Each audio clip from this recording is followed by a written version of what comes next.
Here's the proper way to change a sanding belt.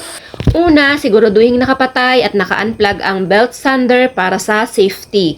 Pangalawa, hanapin ang tension lever o lock at i-release ito para lumuwag ang belt. Pangatlo, tanggalin ang lumang sanding belt mula sa rollers. Sunod, ikabit ang bagong belt.